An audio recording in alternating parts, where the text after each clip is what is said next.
Hemos seguido muy de cerca el debate de la reforma previsional. La semana pasada hubo una reunión convocada por la ministra del Trabajo en la que de alguna manera se da un puntapié inicial a una nueva ronda de trabajo para poder avanzar.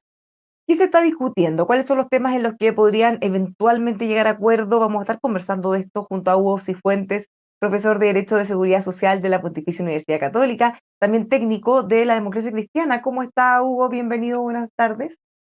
Buenas tardes, muy contento de poder compartir con usted y hablar de pensiones, que es una parte de la seguridad social. Bueno, estamos hablando de este tema hace más de una década, en realidad. Necesitamos una reforma, no hemos logrado llegar a acuerdo. El gobierno ha manifestado una apertura que para la oposición es totalmente insuficiente. ¿Cómo lo ve usted de lo que se ha podido avanzar en estos últimos días?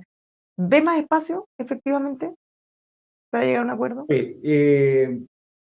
El gobierno ha sido dúctil en esta materia, porque la ministra ya ha ido presentando alternativas a lo que incluye el proyecto que está en la Cámara de Diputados. Entonces, la reunión que hubo ayer mostró un espacio de diálogo en relación a la organización institucional que se acostumbra a llamar industria. Pero a mí eso de industria me complica a veces porque en seguridad social hablar de industria, bueno, hablemos que se refiere a cómo se debe organizar las entidades para atender el sistema de pensiones.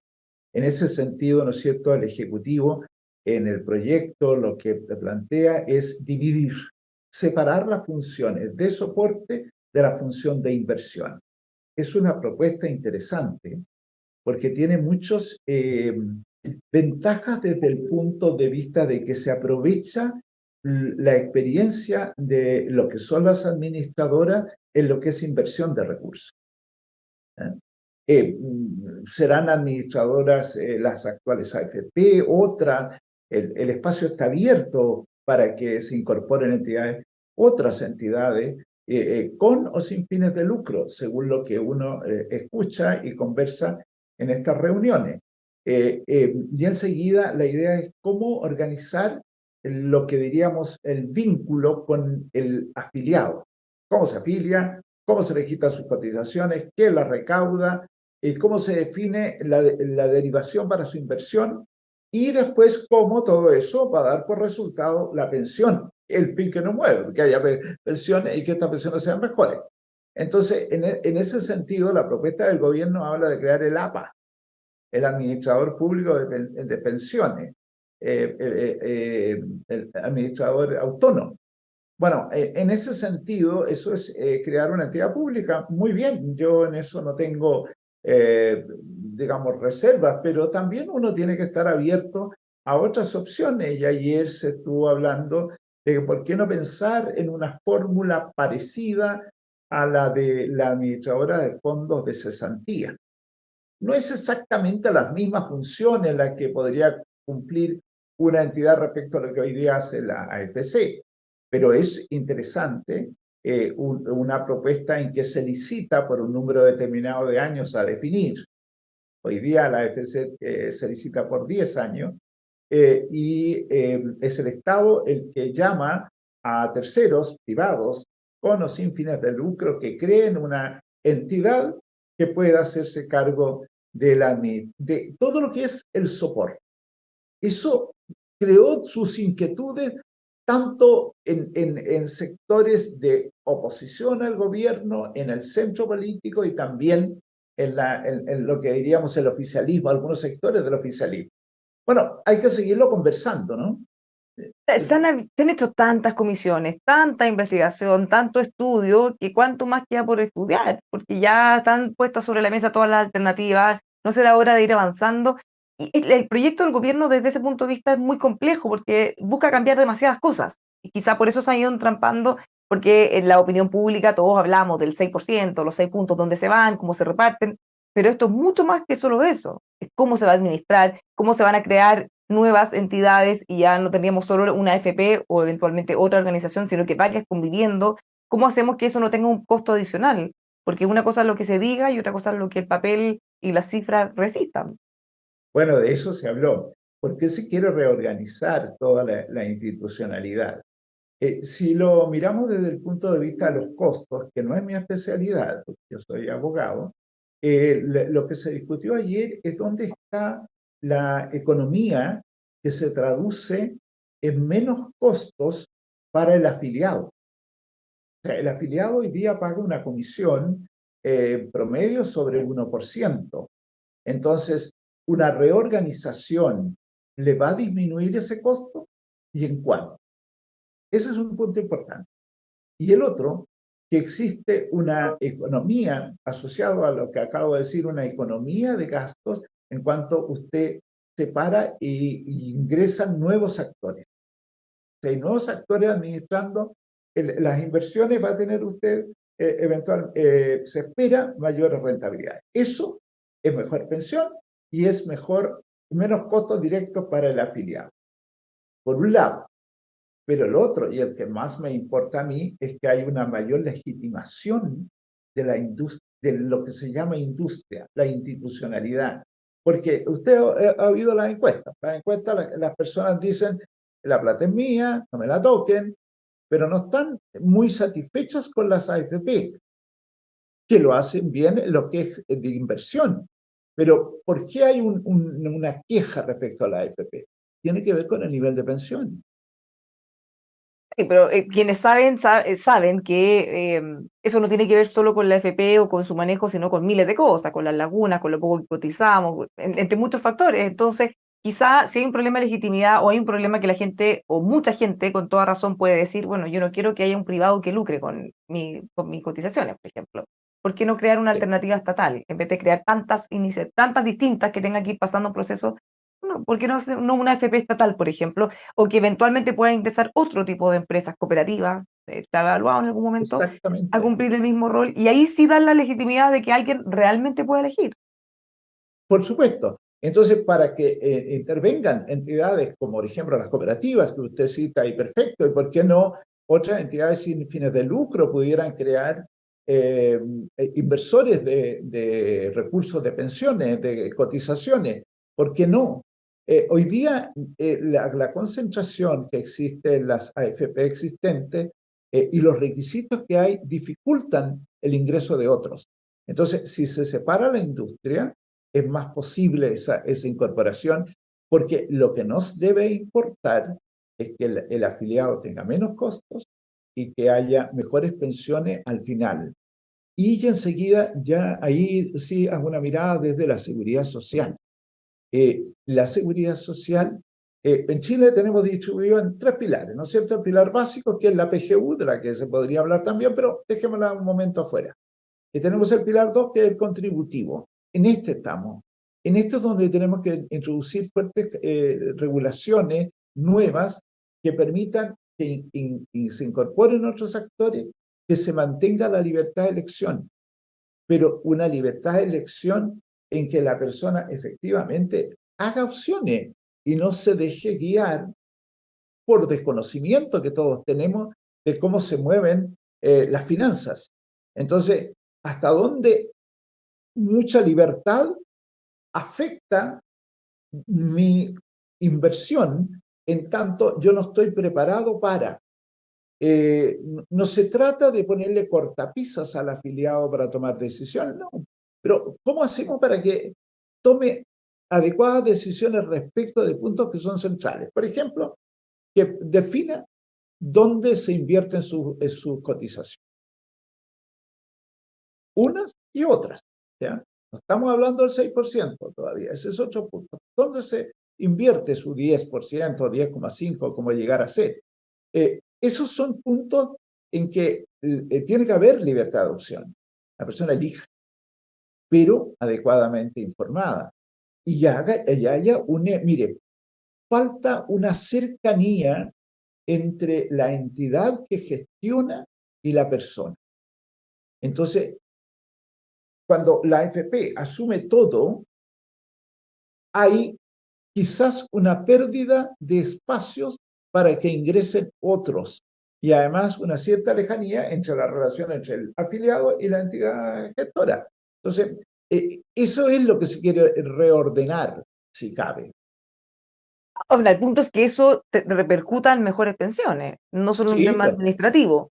exactamente. La administración diríamos, el puente que va entre la decisión de que hay que tener pensiones y la pensión acá. Entonces, este proceso que hay aquí entre estas dos puntas es quién gestiona, cómo invierte y cómo se gestiona adecuadamente el otorgamiento de la pensión, cómo el ciudadano, las personas, sabemos adecuadamente invertir y cómo esas inversiones me son adecuadamente informadas. Hoy día no hay digamos, una queja importante sobre eso. Lo que hay es una sensación de que la forma en que está organizada no parece la más querida por la población. Si bien la población valora que su recurso es tener una cuenta individual. Ahora, a propósito de eso, el tema, el debate más fuerte, ¿cómo se distribuyen los 6 puntos adicionales? El gobierno ya renunció abiertamente a las cuentas nacionales, pero la propuesta que ellos hacen, que son 4 puntos a seguridad social y 2 al ahorro individual, está muy lejos de los 6 puntos de ahorro individual que piden de la oposición. ¿Cómo ve eso? ¿Hay espacio para Mire, que lo que lleguen a pasa algún es que acuerdo? nosotros tenemos que enfrentar una cuestión central. Nuestro sistema contributivo está organizado de una manera en que cada persona resuelve su futuro pensional solo, solo, es su cotización. No hay ahí una cooperación, una solidaridad de sectores que por razones laborales y no por desidia están mejor posesionados que otros. Entonces, es una cuestión clave en la seguridad social, la solidaridad. Y en el sistema de capitalización individual, como lo tenemos estructurado, no hay solidaridad. Y entonces, ¿cómo introducimos ese elemento que es necesario? Porque además, ¿de dónde provienen los recursos? Los recursos para pensiones van a provenir o del fisco o de cotización. Lo del fisco, en nuestra opinión, está en la pensión básica solidaria o PGU. Ahí. ¿Cuál es el monto que tiene que tener la PGU? Esa es otra discusión. ¿Para qué es la PGU? Para enfrentar la situación de pobreza y que nadie esté bajo la línea de pobreza. Si nosotros llevamos a la pensión básica solidaria montos superiores, vamos a tener una complicación en cuanto siempre se va a estar reclamando mayor pensión. Entonces, nos parece que la solidaridad debe estar también en lo contributivo y por consiguiente nos falta cotización del empleador, que más o menos está resuelto con el 6% que parece que todo el mundo aprobará. Y falta una reorganización de la industria que permita que también actores sin fines de lucro intervengan. Y tercero, de que parte de la cotización del empleador, ya que no sé si no es toda, contribuya a generar mayor equidad e igualdad. Mire, tenemos un problema con la situación de la mujer, por las razones que todos conocemos, que podemos repasar si quieren. Y otra en que los actuales pensionados les tocó un tiempo difícil de cotización, de desempleo, y necesitamos restablecerles o establecerles una mejor pensión. ¿Recursos fiscales? ¿Cómo? ¿Cuándo? O vamos a hacer inmediatamente un esfuerzo desde la cotización del empleador para ello. Ese es el punto a discutir. Y por tanto, la pregunta que hay que hacerle al gobierno, y que seguramente responderán en estas reuniones, es ¿qué puede hacer con un 4% en esa línea para dejar el 2% a capitalización individual? Si estamos, hay otros sectores que plantean 3 y 3. Entonces, la pregunta es a analizar, ¿qué hago con este 3? ¿Qué me alcanza? ¿Puedo resolverle el problema a la mujer?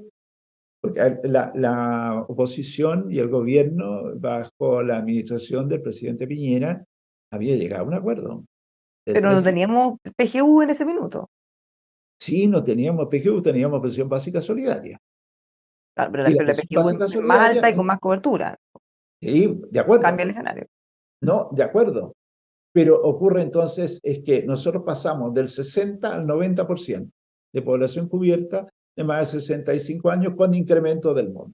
Eso es lo que significó la PGU respecto a la pensión básica solidaria. Entonces, podríamos decir que cuando la pensión llega a 250.000, el nivel de pobreza debería estar cubierto.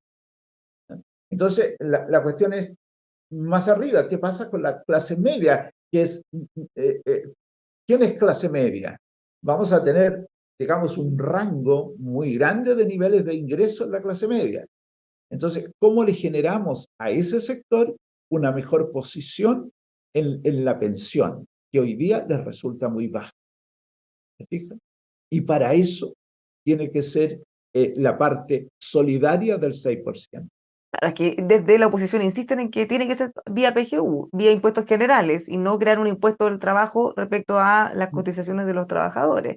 Por eso No es pareciera que lo, las posturas son medias insalvables, porque insisten en 6 puntos a la cuenta individual, el gobierno ahora dice 4 a solidaridad y 2 solo a la cuenta individual. Entonces, no pareciera que hay alguna posibilidad de llegar a acuerdo, al menos con esa propuesta. bueno, pero es que yo entiendo que el gobierno ha puesto esto encima de la mesa y ahora falta que se converse. A ver qué se hace, si se aumenta, si se disminuye. Entonces, la idea en la mesa de trabajo que ha convocado la ministra Jara es poner cada uno los peros, los pros y los contras para llegar a una discusión en el Congreso más equilibrada y que permita una reforma. Yo creo que aquí todos, de que el sector que sea, hay que salir de la trinchera en que partió. Si no, no cruzamos el río. ¿De que Y hay disposición real de conversar y llegar a un acuerdo? Porque las posturas a veces son tan lejanas y lo que debería haber consenso es que se necesita una reforma. claro, a ver, mire, tenemos algunos consensos, ¿no es cierto? Veamos cuáles son. El primer consenso es que hay que hacer una reforma. Obvio, me va a decir, Importante. está diciendo algo obvio. Sí, pero usted sabe que las cosas por obvias a O veces sea, no. la reforma tributaria no hubo ese consenso, partida. Ya, Aquí eh, sí. aquí hay el deseo de una reforma. Tanto es así que a las reuniones que ha convocado la ministra van todos. Ayer estaban todos los partidos políticos, hasta donde yo entiendo. Después existe un consenso en que las pensiones son malas y que hay que mejorarlas. Unos creen que con mayor PGU, otros con parte del 6%. ¿De acuerdo? Ahí está la discrepancia. Pero que hay que subir las pensiones, hay que subirlas. Tercero, todos estamos de acuerdo en que hay que aumentar la cotización. Ya, todos de acuerdo. Cuarto, ¿quién aumenta la cotización? ¿El trabajador o el empleador? El empleador. Todos estamos de Eso acuerdo. igual es relativo. Sabemos que eso se ¿Ah? traspasa igual al trabajador en un mediano o largo plazo. Ya Eso, sea porque le sube menos el sueldo, porque le ofrecen menos sueldo a los nuevos trabajadores, se termina traspasando igual. pero eso depende, Bárbara, de cómo usted planifique la aplicación del 8, del 6%. Si usted lo aplica todo de una vez, obviamente que eso es un drama, especialmente para las pymes. Pero si usted lo programa en 8 o 10 años, ¿no cree usted que el ser mire, un 1% anual? No por eso, pero igual le van a subir menos el sueldo al trabajador o le van a ¿Por ofrecer qué, menos el sueldo al ingresar, si eso se va ¿Por regulando qué cree usted en la eso? planificación. Porque Eh, eso ocurre en la práctica y los costos de alguna parte tienen que salir. Sí, pero yo no estoy tan claro de que los empleadores estén por un 1% anual modificando las remuneraciones. No, Tengo es que ahí no, una visión un poco eh, de que hay un nombre que los economistas le dan a eso, la elasticidad de la aplicación de la norma. Entonces hay que ser muy cuidadoso en eso, porque también los empleadores, que cuidar al empleador. ¿Ah? Entonces, piense usted además, oiga, que en los países de la OECD, la cotización es de un 18,5%. Nosotros, digamos, la mayoría de los países, nosotros somos OCDE también, pero estamos en un 10%.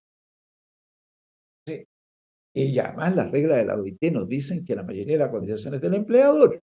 Entonces, ese es el punto, pues, Bárbara. ¿Cómo soltamos algo a qué costo? ¿Se fija? Al menos, como dice usted, nos quedamos con el vaso medio lleno. Hay varios consensos, a ver si son suficientes para que pueda avanzar esta reforma. Pues Hugo, muchas gracias por conversar con nosotros. Muchas gracias a usted, Bárbara, por invitarme y yo mantengo mi esperanza de que nosotros vamos a llegar a un acuerdo para tener una reforma de pensiones. Ojalá que sí, así sea. Acompañémonos. Muchas Muchas gracias. gracias, que le vaya muy bien. Los dejamos todos invitados a seguir con nosotros aquí en emol.com.